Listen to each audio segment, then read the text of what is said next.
नमस्कार दोस्तों, कैसे हैं आप सब। उम्मीद है आप सब अच्छे होंगे। तो जी हाँ दोस्तों, जिस पल का हम लोग को इंतजार था, बेसब्री से इंतजार था, 12 वाले बच्चे जो कि 12 पास आउट थे, जो कि रेलवे का चाहते थे कि नौकरी लेना, उनके लिए एक फॉर्म आया है। आरआरबी एनटीपीसी का अंडर ग्रेजुएट जो 12 लेवल के, जो 12 पास आउट बच्चे हैं, उनके लिए एक फॉर्म आया है। ठीक है, ये वीडियो उनके लिए बहुत ही महत्वपूर्ण है, जिसमें मैं आप लोग को इस वीडियो में सारा डिटेल्स बताने वाला हूं कि आप लोग का इसमें कौन सा पोस्ट है, कितने पोस्ट हैं, कितना वैकेंसी है, कौन सा जोन में क्या वैकेंसी है, आपका सबसे मेन बात, कितने साल के बच्चे फॉर्म भर सकते हैं, इसमें कितने परीक्षा होंगे, परीक्षा के बाद क्या आपका नेक्स्ट प्रोसेस है, परीक्षा क्या होगा, कितना नंबर का होगा, सारा A to Z संपूर्ण जानकारी जिसको बोलते हैं, इस वीडियो के माध्यम से मैं आप लोग को पूरा इसमें रखने वाला हूं। तो आप लोग अगर रेलवे का तैयारी करते हैं, रेलवे का ये फॉर्म भरना चाहते हैं, तो आप पहले इस वीडियो को पूरा देख लीजिएगा। मेरा आशा है कि आपको ये वीडियो देखने के बाद आपको पूरा फॉर्म के बारे में पता चल जाएगा, आप इजीली उस फॉर्म को भर सकते हो। ठीक, और महत्वपूर्ण बात, आप लोग एंड तक इस वीडियो को जरूर देखिएगा। एंड में मैं आपको इसका सेफ जोन भी बताने वाला हूं कि आप किस जोन से भरोगे, क्या इसका कटअप क्या हो सकता है, क्या कैसा कटअप था, कितना कौन सा पोस्ट के लिए हमको, मेन चीज किसमें किस पोस्ट के लिए हम लोग को फॉर्म को भरना चाहिए। ठीक, तो चलिए मैं वीडियो की शुरुआत करता हूं। अगर आप लोग चैनल को नए देख रहे हैं तो चैनल को जरूर फॉलो कर लीजिएगा, साथ ही साथ दोस्तों में शेयर करना मत भूलिएगा, ज्यादा से ज्यादा लाइक कीजिएगा। चलिए स्टार्ट करते हैं दोस्तों। जब आप पीडीएफ डाउनलोड करोगे, ठीक, आरआरबी के साइट से, इंडियन रेलवे के साइट से, तो आपका पीडीएफ में पहला पेज ऐसा दिखेगा। नेक्स्ट पेज दोस्तों, जैसे मान लीजिए हम लोग कोई भी बुक वगैरह पढ़ते हैं जिसमें बहुत सारे पेज होते हैं, तो वैसे इसमें आपका एनटीपीसी का तो फॉर्म जो निकला है, जो आपका नोटिफिकेशन, इसमें तो बहुत सारा पेज होंगे। तो आपके लिए कंटेंट जैसे एनटीपीसी ने बनाया है, इस पेज में आपको ये सारे पेज में ये चीज आपका डिटेल्स उसमें मिलेगा। जैसे मान लीजिए हम लोग बायोलॉजी का कोई चैप्टर पढ़ते हैं, किताब निकालते हैं, तो सेल अगर चैप्टर पढ़ना हो तो सेल का वहां लिखा रहता है कि सेल आपके इस पेज में है, आप डायरेक्ट उस पेज को खोलोगे, आपका वो चीज मिल जाएगा। वैसे ही अगर मान लीजिए किसी बच्चों को पता करना हो कि उसमें क्या कितना तारीख से फॉर्म भराएगा, तो यहाँ देखिए इंपॉर्टेंट डेट्स, माने तारीख आप इस पेज में जाओगे तो आपको वो चीज मिलेगा। तो वैसे आपको जिस चीज का दरकार हो, आप लोग इस कंटेंट के साथ आप लोग इसको देख सकते हो। ठीक ना, यहाँ पे पेज नंबर अपने देख लीजिएगा, जिस चीज का दरकार आप देख सकते हैं। तो चलिए हम लोग वीडियो की शुरुआत करते हैं। सबसे मेन बात कि फॉर्म कब से भराना शुरू होगा। ठीक, तो मैं आप लोग को बता देता हूं कि आरआरबी एनटीपीसी ने 4 अक्टूबर को एक नोटिस, शॉर्ट नोटिस निकाला था, उसी दिन ये वैकेंसी का इसने डिक्लेयर कर दिया था। लेकिन जो फॉर्म भराना शुरू हुआ वो मेरा 28 अक्टूबर, कल जो बीत चुका है, 28 अक्टूबर से फॉर्म भराना शुरू हो गया। ठीक, क्लोजिंग डेट कब तक है? 27 आपका नवंबर तक है।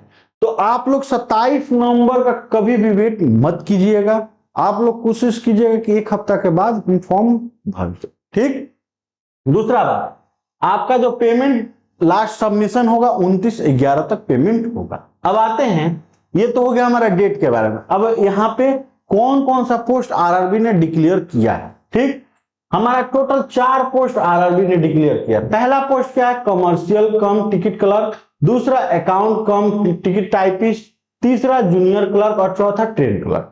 4 पोस्ट आरआरबी एनटीपीसी ने आपकी अंडर ग्रेजुएट में निकाला है। लेवल कौन सा है? Level 3, level 2, level 2, level 2। इसका मतलब 2 नंबर, 3 नंबर, 4 नंबर जो पोस्ट है वो लेवल 2 का है, और 3 नंबर पोस्ट जो है लेवल 3 का है। तो रेलवे का नियम है कि आप जितना लेवल हाई रखोगे आपका पेमेंट उतना हाई रहेगा, जितना लेवल आपका लो रहेगा उतना पेमेंट आपका लो रहेगा। जैसे यहां देखिए, लेवल 3 का पेमेंट है 21,700 और बाकियों का पेमेंट है 19,900। ठीक है, तो मैं आपको एक बात बता देता हूं, आपको इसमें से किसी भी पोस्ट में नौकरी मिल जाए तो सेंट्रल गवर्नमेंट में पेमेंट से लेके कोई दिक्कत होता ही नहीं। आप सेंट्रल गवर्नमेंट में हो गए, कहावत हम लोग का सही है कि या तो करेंगे नौकरी सरकारी, ना तो बैठ के बेचेंगे तरकारी। अगर आपको सरकारी नौकरी अगर मिल जाता है सेंट्रल में, तो आपको पेमेंट का कभी दिक्कत हो ही नहीं सकता। याद रखिए, गवर्नमेंट महंगाई के हिसाब से आपका भत्ता तो बढ़ाएगा ही बढ़ाएगा, ठीक है। तो पेमेंट का कोई दिक्कत नहीं, आपको कोशिश कीजिए कोई भी पोस्ट हमको मिल जाए वही मेरे लिए ठीक है, ठीक है। तो ये हो गया हमारा इसमें डेट, ये हो गया हमारा कब से किस पोस्ट के लिए फॉर्म है। अगला हम लोग आते हैं अगला पेज। तो जो जो आपका इंपॉर्टेंट रहेगा वही मैं यहाँ पे डिस्कशन करूंगा, फालतू का काम नहीं करूंगा। यहाँ पे देखिए, हाँ, अगर किन्हीं बच्चों का चश्मा का प्रॉब्लम है कि चश्मा है, वो सोच सकते हैं कि वो मेरे में लागू होगा कि नहीं, तो आप लोग ये वाला पेज जरूर पढ़िएगा, ठीक ना। जिन बच्चों का चश्मा है, जिनका चश्मा नहीं तो कोई दिक्कत नहीं, जिन बच्चों का चश्मा है वो आप ये पेज को जरूर फॉलो कर लीजिए। कितना डिस्टेंस क्या मांगा है इसके बारे में जरूर देख लीजिएगा, ठीक है। अगला नेक्स्ट पेज देखा जाएगा। अब आते हैं हम कि इसमें क्या एज है, एज के बारे में। तो देखिए 18 से 30 साल के कैंडिडेट, मेल हो फीमेल हो ओबीसी हो कुछ भी, 18 से 30 साल कैंडिडेट फॉर्म को भर सकते हैं। दूसरा बात, आपका जन्म जो होगा 1/1/2008 से, मान लीजिए जिन बच्चों का 18 से ले रहा है तो उनको देखना पड़ेगा कि आपका जन्म 1/1/2008 के पहले तो नहीं हुआ है, मतलब बाद तो नहीं हुआ है, पहले चलेगा लेकिन बाद नहीं। जैसे मान लीजिए 2 जनवरी 2008 नहीं लेगा, आपको 1 जनवरी 2008 से ही स्टार्ट किया है, ठीक। यूआर का जो यूआर और ईडब्ल्यूएस जो मैक्सिमम एज है, लास्ट एज है, वो आपका 2 जनवरी 1996, ओबीसी एनसीएल का 1993, और ये खैर कोई बात नहीं, यहाँ पे अपना एज देख के और उसके अनुसार भरिएगा। दूसरा बात, अगर आप ये हैं ओबीसी एससी एसटी हैं तो सेंट्रल गवर्नमेंट में जानते हैं कि सेंट्रल गवर्नमेंट में 5 साल का छूट मिलता है, तो एससी एसटी के 5 साल, ओबीसी के लिए 3 साल। तो अगर आप यूआर और ईडब्ल्यूएस हैं, आपका एज 18 से 30 साल होना चाहिए, या तो 18 ना तो 30, 18 के ऊपर 30 के नीचे, 30 भी चलेगा। अगर आप ओबीसी हैं तो आपको 3 साल छूट मिलेगा यानी 33 साल। अगर आप एससी एसटी हो तो आपको 5 साल छूट मिलेगा यानी 35 साल, ठीक ना। 18 से नीचे नहीं, वो ऊपर में एज रिलैक्सेशन, एज रिलैक्सेशन का मतलब कि मैक्सिमम में छूट मिलेगा, मिनिमम में नहीं, ठीक। तो 30 यानी 33 साल ओबीसी कैंडिडेट के लिए, 35 साल आपका एससी एसटी के लिए। बाकी अगर एक्स सर्विसमैन हो तो अपना यहां देख लीजिएगा। और वो भी सबसे मेन बात, जो फिजिकल हैंडीकैप है उनके लिए अगर यूआर और ईडब्ल्यूएस है तो 10 साल, ओबीसी है तो 13 साल, एससी एसटी है तो 15 साल। अपना जो सर्टिफिकेट बना है उसके अकॉर्डिंग देख लीजिएगा आप किस आप हैंडीकैप में आते हैं, पीडब्ल्यूडी में आते हैं, पीएच में आते हैं या ओडी में आते हैं, जो भी आते हैं आप अपने यहाँ पे देख लीजिएगा, ठीक है। चलिए अगला चीज का हम लोग डिस्कशन कर लेते हैं, जो हम लोग का नेक्स्ट है पेज नंबर ये पेमेंट। पेमेंट पे आते हैं कि क्या पेमेंट, कितना पेमेंट, कैसा क्या रहेगा, उसके बारे में हम लोग देख लेते हैं। तो देखिए जैसा कि आप लोग जानते हैं कि रेलवे का अगर आप यूआर हो, ईडब्ल्यूएस हो, तो आपका पेमेंट 500 रुपए लगेगा, जिसमें रेलवे बोला है कि 400 रुपए आपका रिफंड हो जाएगा। कब? जब आप सीबीटी 1 यानी पहला जब परीक्षा दोगे उसके बाद 500 में से 400 आपको रिफंड हो जाएगा, 100 रुपए आपका डिडक्शन, ठीक। उसके बाद EW SC ST ex serviceman PWD female transgender के लिए पेमेंट कितना है? 250। अगर आप वुमेन हैं और आप यूआर में भी आती हैं तब पर भी आपका 250 लगेगा। अगर आप ओबीसी हो, एससी हो, फीमेल हो तो आपका 250 ही लगेगा। ये मेल के लिए सिर्फ यूआर और ईडब्ल्यूएस का पेमेंट था 500, बाकी कोई भी कास्ट हो आपका 250 लगेगा, जिसमें आपका पहला एग्जाम देने के बाद टोटल 250 आपका रिफंड हो जाएगा। तो ईडब्ल्यूएस सब के लिए और यूआर के लिए 400 रिफंड होगा, बाकी एससी एसटी जो भी कास्ट हो आपका रिफंड हो जाएगा 250 टोटली रिफंड, ठीक है। नेक्स्ट पेज देखा जाए, जो इसमें काम का चीज हम लोग वही देखा जाएगा। बाकी आप लोग पहले मैं फिर से बता देता हूं, आप लोग पीडीएफ जरूर देख लीजिएगा पूरा। नेक्स्ट अब आते हैं कि परीक्षा हमारा कितना नंबर का होगा, ठीक है ना। परीक्षा हमारा कितना नंबर का होगा, मेन चीज पे आता है कि कितने परीक्षा होंगे। देखिए यहां पे आपका जो पहला सीबीटी 1 होगा जो कि आपका ऑनलाइन होगा, ठीक ना। रेलवे का एग्जाम तो ऑनलाइन ही होता है। आपका सीबीटी 1 जो ऑनलाइन परीक्षा होगा इसमें आपका टोटल 90 मिनट रहेगा, जिसमें जनरल अवेयरनेस 40 क्वेश्चन, मैथ का 30 क्वेश्चन और रीजनिंग का 30 क्वेश्चन, टोटल 100 क्वेश्चन रहेगा। और एक क्वेश्चन 1 मार्क्स का, यानी टोटल अगर देखिएगा तो 100 नंबर का आपका पेपर रहेगा। तो सीबीटी 1 जो होगा हमारा टोटल 100 क्वेश्चन रहेगा, 100 नंबर का रहेगा। टाइम कितना मिलेगा? 90 मिनट, यानी 1.5 घंटे टाइम मिलेगा। और आपका 40 रीजनिंग जीके और 30 मैथ, 30 रीजनिंग, ये रहेगा पेपर 1। जब आप पेपर 1 क्वालिफाई करोगे, सीबीटी 1 क्वालिफाई करोगे, तो आप सीबीटी 2 के लिए जाओगे। तो सीबीटी 2 का भी सिलेबस देखा जाए, हमारा सीबीटी 2 का ये रहा सिलेबस, ठीक है। सीबीटी 2 में 90 नंबर का आपका पेपर रहेगा। आपका जीके कितना रहेगा? 50 क्वेश्चन, मैथ कितना रहेगा? 35 क्वेश्चन, रीजनिंग कितना रहेगा? 35, और आपका टोटल क्वेश्चन कितना? 120 क्वेश्चन रहेगा। 1 नंबर का 1 क्वेश्चन, यानी कि टोटल आपका 120 नंबर का मेंस का परीक्षा होगा। जब आप सीबीटी 2 देने जाओगे तो आपका जो परीक्षा होगा वो 120 नंबरों का होगा। नंबर कितने रहेंगे? 100 क्वेश्चन। आपका टाइमिंग कितने रहेंगे? 90, यानी कि सीबीटी 1 में भी 90 मिनट, सीबीटी 2 में भी 90 मिनट। लेकिन सीबीटी 1 में 100 क्वेश्चन, तो सीबीटी 2 में 120 क्वेश्चन। इतना याद रखिएगा। ये आपका जो 4 पोस्ट था, चारों पोस्ट के लिए आपको दोनों परीक्षा देना ही पड़ेगा, ठीक है। अब आते हैं नेक्स्ट हमारा डिटेल्स पे, जो कि हम लोग के लिए महत्वपूर्ण है। अब आते हैं कि यहां पे देखिए, जब आप 2 परीक्षा क्लियर कर दोगे, तब तीसरा स्टेज हम लोग का क्या है, वो चीज जानना बहुत ही जरूरी है। ये चीज हम लोग को जानना अति आवश्यक है, तभी तो हम लोग, मान लीजिए रिटेन का तो सब तैयारी कर सकता है, तीसरा स्टेज तो देखें कि तीसरा स्टेज क्या है। तो जी हाँ दोस्तों, यहां पे हमारा तीसरा स्टेज है। देखिए 4 पोस्ट है, चारों का विवरण दिया है, आपका लेवल भी दिया है। मेन चीज यहां देखिए क्या बोला है कि CBT 1 common for all post, माने कि अगर आप 4 पोस्ट के लिए, जो चारों में पोस्ट है, चारों पोस्ट के लिए पहला परीक्षा तो जरूरी है। फिर common for all post CBT 2, माने कि पहला परीक्षा दूसरा परीक्षा सभी पोस्ट के लिए जरूरी है। जब आप दूसरा परीक्षा पास करोगे तो तीसरा स्टेज किसके किसके लिए जरूरी है?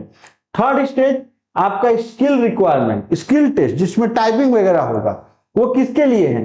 देखिए कमर्शियल क्लर्क के लिए हमारा 2 ही परीक्षा, तीसरा में ब्लैंक दिया है। इसका मतलब commercial cum clerk, ticket clerk भरिएगा तो आपका केवल वहां पे क्या है, स्किल टेस्ट नहीं है, आपका केवल 2 परीक्षा है। बात समझ में आए? तीसरा स्टेज आपका कुछ नहीं है। हाँ, अगर हम अकाउंटेंट कम टाइपिस्ट भरते हैं तो हमारा तीसरा कंप्यूटर टाइपिंग होगा। अगर हम जूनियर क्लर्क भरते हैं तो भी हमारा तीसरा स्टेज टाइपिंग होगा। लेकिन अगर हम ट्रेन क्लर्क भरते हैं तो हमारा तीसरा स्टेज कोई नहीं। तो इसका मतलब कि कमर्शियल कम टिकट क्लर्क भरे और ट्रेन क्लर्क भरे, इन दोनों का मेरा 2 केवल परीक्षा, ये तीसरा स्टेज नहीं है। बाकी जो 2 पोस्ट हैं उनके लिए आपका टाइपिंग है, ठीक। तो आप थोड़ा सोच समझ के भरिएगा। अगर आपका टाइपिंग स्किल अच्छा हो तो आप ये भी पोस्ट ले सकते हैं, लेकिन अगर आपका टाइपिंग स्किल ना हो तो आपको मैं रिकमेंड करूंगा कि आप 1 नंबर और 4 नंबर पोस्ट को जरूर भरिएगा, ठीक। अब यहां आते हैं कि तीसरा टेस्ट टाइपिंग क्या है। आप अगर आपको 10 मिनट दिया जाएगा, इंग्लिश में 35-30 वर्ड पर मिनट, ठीक है ना, इंग्लिश में 30 वर्ड पर मिनट। और अगर आप हिंदी में टाइपिंग देना चाहते हो तो आपका 25 वर्ड पर मिनट। याद रखिएगा, इंग्लिश में आपका टाइपिंग क्या है, 30 वर्ड पर मिनट, और आपका हिंदी में क्या है, 25 वर्ड पर मिनट। आपको टाइम दिया जाएगा 10 मिनट 15 मिनट, उसके अकॉर्डिंग 1 मिनट का कैलकुलेट किया जाएगा, 30 वर्ड पर मिनट, और हिंदी के लिए 25 वर्ड पर मिनट। बात समझ में आए? तो 2 पोस्ट, 4 पोस्ट में से 2 पोस्ट में केवल 2 परीक्षा है, और बाकी जो 2 पोस्ट में पहले 2 परीक्षा, 2 परीक्षा के बाद अगर दोनों परीक्षा आप क्लियर करोगे तब जाके आपका तीसरा में जाके वो टाइपिंग टेस्ट होगा। तो यहां हमने समझा कि हम लोग का क्या क्या स्टेप फॉलो करना पड़ेगा। तो 2 परीक्षा और 1 टाइपिंग टेस्ट, ठीक है। अगला, हाँ, नेक्स्ट साइन के बारे में देखा जाए, क्योंकि देखिए मैक्सिमम बच्चों का जो रिजेक्ट होने का फॉर्म का कारण क्या होता है, साइन और फोटो। ये 2 चीज अगर, और पेमेंट, अगर ये 3 चीज अगर कोई इंसान अगर संभल के करे, ऐसे तो फॉर्म भरने टाइम सारा चीज देखना ही चाहिए, लेकिन ज्यादा जो रिजेक्ट का होने का कारण होता है साइन और फोटो पे, ठीक है। तो देखिए बोला गया है कि आप फॉर्म भरने टाइम SC ST अपना जो भी अपना सर्टिफिकेट लोड करोगे JPEG के फॉर्मेट में, ठीक। साइन के बारे में क्या बोला, candidates are required to upload scan and photocopy, candidates must be written by the candidate only, माने कि आपको क्या करना है, सिग्नेचर का नाम पूरा लिखना पड़ेगा, ठीक। दूसरा, आपको ब्लैक इंक पेन, ब्लैक से लिखना पड़ेगा, जैसे काला जो पेन होगा उससे लिखना पड़ेगा, और व्हाइट पेपर होना चाहिए। बात समझ में है ना। आप जिस पे साइन करोगे उस पे आपका पेपर क्या होना चाहिए, व्हाइट। आपको वही चीज को स्कैन करना है, ठीक। ध्यान रख, कभी भी साइन बोल्ड लेटर में मत कीजिएगा, फॉर्म रिजेक्ट हो जाता है। अगला, the signature must be running hand writing. देखिए बोला क्या है, running hand writing, not in black और ब्लॉक कैपिटल, माने बड़े अक्षरों में नहीं लिखना है, आपको बता दिया गया है, ठीक। और तोड़ मरोड़ के भी नहीं लिखना, ये भी बता दिया गया। तो अपना भाई संभल के, जो आप साइन करते हो नॉर्मल अपना पूरा नाम दिखाओगे जो आपका दिखे, ठीक। साइन ब्लैक पेन से करोगे, व्हाइट पेपर पे। वैसे ही आपका फोटो भी लगेगा, सिग्नेचर आपका ये सही होना चाहिए, और आपका फोटो भी वैसे ही लगेगा। फोटो में देखिए आप जब डालोगे तो आपका बैकग्राउंड नॉन व्हाइट होना चाहिए, ठीक है ना। आप फोटो जब डालोगे पीछे में तो आपका बैकग्राउंड क्या होना चाहिए, व्हाइट होना चाहिए, सॉरी पीछे आपका व्हाइट होना चाहिए। फोटो भी थोड़ा संभल कर डालिएगा, जिसमें आपका चश्मा टोपी ये सब ना लगा हो। बात समझ में आए? तो दो चीज मुख्य होता है फॉर्म रिजेक्टेड का, एक साइन एक फोटो, ये आप संभल के डालिएगा अपना। अगर आपसे खुद से ना बन पाए, खुद से आप जेपीजी ना बना पाओ, साइबर कैफे से जाके आप डलवा लीजिए, ठीक है। अगला आते हैं नेक्स्ट स्टेज पे। अब आते हैं हमारा ये सब आरआरबी जोन, जो आप इस सब जोन में कोई फॉर्म भर सकते हो। नेक्स्ट, अब आते हैं इसमें, देखिए यहां पे ये जो है, ये जो पीडीएफ है, इस पीडीएफ में आपको बताया गया कि आपका क्वालिफिकेशन क्या होना चाहिए। देखिए चारों पोस्ट है, यहाँ चारों पोस्ट में पहला जो पोस्ट है आपका 12 है। 12 है तो सब में तो 12 चाहिए ही चाहिए, 12 होना चाहिए आपका, कम से कम 50% मार्क्स चाहिए आपका, 50% से कम नहीं चलेगा। मेन बात, अगर आप 12 के कैंडिडेट हो तो आपका 50% से कम नहीं चलेगा। अगर 50% से आप कम है तो आपका फॉर्म नहीं भराएगा। दूसरा, सभी पोस्ट में बोला गया कि आपका 50% एटलीस्ट चाहिए ही चाहिए सभी के लिए, ठीक। बाकी टाइपिंग के लिए हमने तो आपको बता ही दिया कि किस में टाइपिंग है किस में नहीं, आपको देखने का दरकार नहीं, खाली ये चाह रखिएगा कि 12 में आपका कम से कम 50% होना चाहिए। अगला आते हैं नेक्स्ट, कि कौन सा आरआरबी में क्या पोस्ट है। देखिए जब आप फॉर्म भरिएगा, सपोज कीजिए कि आप आरआरबी अहमदाबाद लिए, आरआरबी अहमदाबाद में देखिए 1 2 3 ही पोस्ट दिखा रहा है, लेकिन पोस्ट कितने निकले, 4। तो याद रखिएगा जिस आप जोन में फॉर्म भर रहे हो, मेन बात याद रखिएगा, जिस भी आप जोन में फॉर्म भर रहे हो तो आप अपने कास्ट के अकॉर्डिंग देख लीजिएगा कि वो कास्ट का कितना सीट है। और जो फॉर्म, जैसे सपोज कीजिए कि आप चारों में पहला दूसरा तीसरा कोई प्रेफरेंस डालोगे ना, जैसे मान के हमको पहले ट्रेन क्लर्क ले, तो देख लीजिएगा कि उस जोन में ट्रेन क्लर्क का आपका कास्ट का सीट कितना है, ठीक। ऐसा नहीं कि उसमें सीट ही ना हो, उसको फॉर्म भर दिए तो, और ऐसा भी हो सकता है कि जिस पोस्ट के लिए आप फॉर्म भरे हो उस जोन में वो पोस्ट है ही नहीं। जैसे यहां देखिए अहमदाबाद में 3 ही पोस्ट है, ठीक। अगला देखा जाए अजमेर, अजमेर में देखिए 4 पोस्ट है। आप सपोज कीजिए मैं यूआर कास्ट का हूं, मेरे को मन अगर है ट्रेन क्लर्क, तो ट्रेन क्लर्क देखूंगा कि यूआर का ये सारे सीट है, तो ट्रेन क्लर्क में देखिए 2 ठो वहां पे रेलवे है, एक है northern railway, west central railway, जिसमें यूआर का एक सीट है।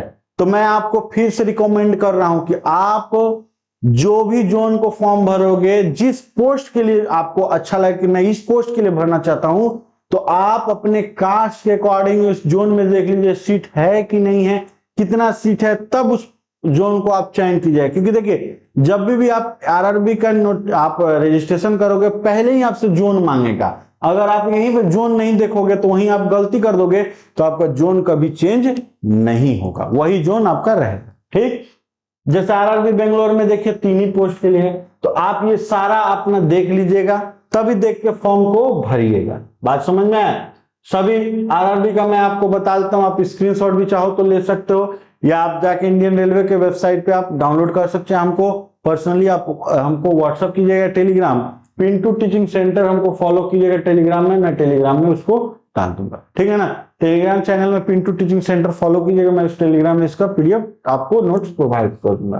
तो देखिए जैसे यहाँ देखिए आरआरबी भुवनेश्वर में आपका देखिए एक ही पोस्ट है, कौन सा, जूनियर कम टाइपिस्ट। तो मान लीजिए अगर आप गलती से जूनियर आप आरआरबी भुवनेश्वर भर दिए रहता है, वहां पे 4 को पोस्ट नहीं केवल एक ही पोस्ट है, तो आपको तो दिक्कत हो जाता है। आप उस जोन को चुनिएगा जिसमें देख लीजिएगा चारों जोन हो, चारों पोस्ट हो, और उसमें आपकी सीट कास्ट के अकॉर्डिंग कितना सीट है, तभी आप फॉर्म को उसमें जोन अप्लाई कीजिएगा। क्योंकि देखिए रेलवे में जोन चुनना एक सट्टा का माफिक होता है, हो सकता है कि आप जिस जोन में चुने हो उस जोन में सीट कम था, लड़के भर दिए ज्यादा, तो आपका कट ऑफ हाई हो जाएगा। हो सकता है कि आप जिस जोन को चुने हो उसमें सीट भी ज्यादा है, लड़के भरे हैं कम, तो आपका वो कट ऑफ इजी हो जाएगा। तो लड़के कैंडिडेट के ऊपर भरने का है, तो सारा अपना जोन देख के फॉर्म भरिएगा, ठीक है। और जो कास्ट है, जैसे मान लीजिए अगर आप फॉर्मेट ओबीसी एनसीएल है, तो ये आप सेंट्रलाइज सर्टिफिकेट आप उसको प्रिंट आउट करके फॉर्म भर के अपना जो एसडीओ है, डीएम है, उससे आप मुहर करवा सकते हैं। जैसे यहाँ पे देखिए डिस्ट्रिक्ट मजिस्ट्रेट, डिप्टी कमिश्नर, ये सब जो है एसडीओ वगैरह है, आप उनसे मुहर लगवा के ही फॉर्म, इसको भी क्योंकि अपलोड करना पड़ेगा आपको। अगर आप एज में रिलैक्सेशन या लेना चाहते हैं ये सब, तो आपको ये लोड करना ही पड़ेगा। बात समझ में है ना। तो मैं आपसे फिर से बता देता हूं कि इस वीडियो में मैं आपको पूरा डिक्लेयर बता दिया हूं, और भी कुछ होगा तो देख लेते हैं एक बार हम लोग। और तो कास्ट सारा तो वही चीज है। और मेन बात मैं आपको एक बात बता देता हूं, मैं एक बात बता दे रहा हूं, सबसे मेन बात, सबसे ज्यादा पोस्ट किस में है, ये चीज हमने आपको नहीं बताया, वो भी मैं आपको बता देता हूं कि सबसे ज्यादा पोस्ट हम लोग का किस चीज में है, ठीक है। पोस्ट के बारे में थोड़ा देख लिया जाए। सबसे ज्यादा पोस्ट,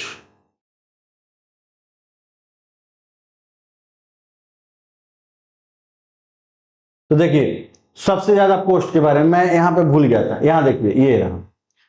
सबसे ज्यादा पोस्ट कमर्शियल कम टिकट क्लर्क के लिए 2424 पोस्ट है। उसके बाद अकाउंटेंट कम टाइपिस्ट के लिए 394, जूनियर टाइपिस्ट के लिए 163 और ट्रेन क्लर्क के लिए 77, ये सारे पोस्ट है। तो जी हाँ दोस्तों, मैंने आपको बताया था कि सबसे ज्यादा पोस्ट जो है हमारा वो कमर्शियल कम ट्रेन क्लर्क, जिसमें 24 से 24 पोस्ट है। तो 1 नंबर और 4 नंबर में पोस्ट में हमारा केवल 2 परीक्षा है, 2 नंबर 3 नंबर में 2 परीक्षा और एक टाइपिंग है।